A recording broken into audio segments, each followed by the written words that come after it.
Inner line permit அப்படிங்கறது ஒன்று கொண்டு வரணும் அப்படிங்கிறது நாம் தமிழ் கட்சி மீண்டும் வலியுறுத்துவதற்கான காரணம் என்னன்னாக்க, இவர்கள் யார், எங்க இருந்து வர்றாங்க, எவ்வளவு நாள் இங்க தங்க போறாங்க, எவ்வளவு காலத்துக்கு உண்டான இந்த வேலைகளை இவங்க செய்ய போறாங்க, எப்ப திரும்பி போறாங்க, இதற்குண்டான எந்த ஒரு தரவுமே அரசுகிட்ட இல்லை. அப்ப யார் உள்ள வர்றா, யார் வெளில போறா, இவங்க எத்தனை காலத்துக்கு இருந்தாங்க, எதுவுமே உங்களால சொல்ல முடியாது. நான் இங்கதான் 15 வருஷத்துக்கு இருந்தேன், எனக்கு வாக்குரிமை கொடுங்கன்னு கேட்டா அவன் 15 வருஷத்துக்கு இருந்ததுக்கு உண்டான அடையாளம் உங்கள்கிட்ட இல்ல.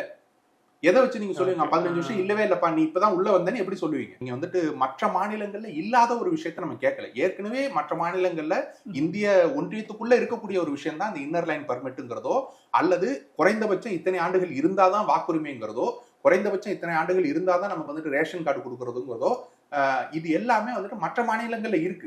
தமிழகத்துல இது ஏன் இல்ல? தமிழகம் ஏன் திறந்து விடாவே கிடக்கு? அப்ப உங்களுக்கு உண்டான அக்கறை என்னவா இருக்கு அப்படிங்கறதான் கேள்வி. யார் வேணா உள்ள வரலாம், உள்ள வந்து அடுத்த வருஷம் ரேஷன் கார்டுல சேர்க்கலாம், அதுக்கு அடுத்த வருஷம் ஓட்டு போட்டுடலாம் அப்படிங்கிற நிலைமை இன்றளவும் தமிழகத்துல இருக்குன்னாக்க, அது ஒரு அக்கறையற்ற தன்மை தான், மக்கள் மீது அக்கறையற்ற தன்மை தான். யார் வேணா உள்ள வரட்டும், வந்துகிட்டோம்.